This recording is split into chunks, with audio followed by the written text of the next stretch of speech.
దాసు ఆవేశంగా లోపలికి వచ్చేసరికి ముడుపు హోమంలోకి దీపే వేయడం చూసి సంబరపడి ఆగిపోతాడు. పరమేశ్వర, నీకు తెలుసు అయ్యా, ఏం చేయాలో, ఎవరితో ఏ పని చేయించాలో అని సంతోషంగా అక్కడి నుంచి వెళ్ళిపోతాడు. వెంటనే పారు ఆవేశంగా, దీపా, నువ్వేం చేశావో నీకు తెలుసా అని అరుస్తుంది. వెంటనే శివనారాయణ, పారిజాతం, ముందు జరగాల్సిన కార్యక్రమం చూడండి అని అరుస్తాడు. ఇక శివనారాయణ ఆర్డర్ వేయడంతో పారు కాస్త ఆగుతుంది. ఎవరు అసలైన వారసులో దేవుడికి తెలుసు మరదలా అనుకుంటాడు మనసులో కార్తీక్. ఇంతలో శివనారాయణ కొడుకుతో, దశరథ, మీ చేతుల మీదుగా పంతులు గారికి తాంబూలం ఇచ్చి పంపించండి అని అంటాడు. అలాగే నాన్న అని దశరథ్ ముందుకు కదులుతాడు.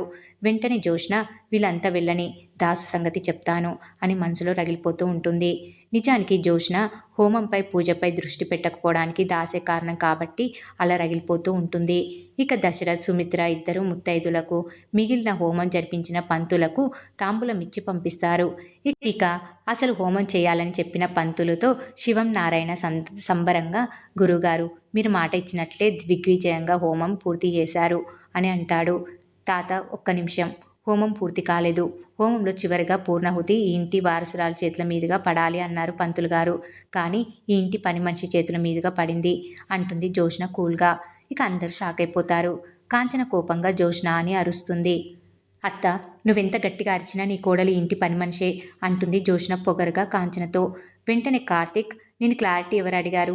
మమ్మల్ని హోమానికి ఎలా రమ్మని పిలిచారో పిలిచిన వాళ్లకు తెలుసు, వచ్చిన మాకు తెలుసు. కానీ నీకు తెలియాల్సిన విషయాలు కొన్ని ఉన్నాయి.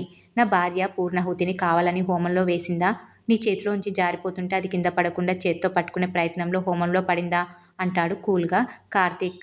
వెంటనే స్వప్న, ఈవిడ గారు పట్టుకుంటేనే కదా జారిపోవడానికి, ఈవిడ ఆలోచనలు ఇంకెక్కడో ఉన్నాయి. తప్పు జరగకూడదని అనుకున్న వాళ్ళను ఈవిడ గారు తప్పు పడుతుంది అని అంటుంది. స్వప్న అలా అనగానే, నోరు ముయ్యవే పిల్ల కుంక, నీకు శివనారాయణ గారి మనవరాల్ని నిలదీసేంత ధైర్యం వచ్చిందా నీకు కూడా అంటుంది పారు కోపంగా. నా భార్య అడిగిన దాంట్లో తప్పేముంది అంటాడు కాశీ వెంటనే. నోరు ముయ్యరా సన్యాసి అని తిడుతుంది పారు కాశీని. వెంటనే కావేరి కోపంగా, పెద్దమ్మగారు, కాశీ మీకు మన్మడే కావచ్చు కానీ నా కూతురు భర్త. మా ముందు మా అల్లుడిని అవమానిస్తే చూస్తూ ఊరుకోమంటుంది. దాంతో జోష్న, ఏం చేస్తారు, కొడతారా అని రెచ్చిపోతూ ఉంటుంది. వెంటనే శ్రీధర్, మేనకోడలా, ఇది పద్ధతి కాదు అని అంటాడు. శ్రీధర్ మామయ్య, మరి నీ కోడలు చేసిన పద్ధతిగా ఉందా అంటుంది జోష్న కోపంగా. వెంటనే దశరథ్, నువ్వు తప్పు చేసి తన్ని అంటావేంటి జోష్న అని అంటాడు. అంటే నేను తప్పులు చేస్తుంటే దీప వచ్చి కరెక్ట్ చేసింది అంటారు అని అంటుంది జోష్న. వెంటనే శివనారాయణ కోపంగా, నువ్వు కావాలని తప్పు చేస్తే తనొచ్చి కరెక్ట్ చేసింది అనుకోవచ్చు, అంటే నువ్వు కావాలని తప్పు చేశావా అంటాడు. షాక్ అయిపోతుంది జోష్న. చెప్పు జోష్న, మీ తాతయ్య అడుగుతున్నారు కదా, పూర్ణాహుతిని జాగ్రత్తగా పట్టుకోవాలి కదా అంటుంది సుమిత్ర. ఆ పని చేయడానికి ఇక్కడ వేరే వాళ్ళు ఉన్నారు మమ్మీ, నువ్వు సాయం అడగకుండానే వచ్చి నిన్ను పట్టుకుంటారు, నీతో పాటు తిరుగుతారు. అసలు నువ్వు నేను తల్లి కూతుళ్ళం, కానీ ఎప్పుడు దీప అడ్డుగోడలా ఉంటూనే ఉంటుంది మన మధ్య అని అంటుంది జోష్న. అర్థం లేకుండా మాట్లాడొద్దు జోష్న అంటాడు శ్రీధర్ కోపంగా. ఇక్కడ ఇంతమంది మాట్లాడుతుంటే దీప ఒక్క మాట అయినా మాట్లాడిందా అంటుంది జోష్న కోపంగా. అవకాశం చూసి అందరూ అధికారం లాగేసే వాళ్ళే అంటుంది పారు కోపంగా. పూర్ణాహుతి కింద పడితే అరిష్టం అన్నారు, మరి ఈ మనిషి చేస్తే అరిష్టం కాదా అని అరుస్తుంది జోష్న కోపంగా. వెంటనే గురువుగారు, కాదమ్మా అంటాడు. వెంటనే పారు, అదేంటి గురువుగారు, అది ఎవరు అనుకున్నారు, అది మా కుటుంబంతో ఏమాత్రం సంబంధం లేని మనిషి, పైగా పని మనిషి, అనాథ అంటూ వాగుతూ ఉంటుంది పారు.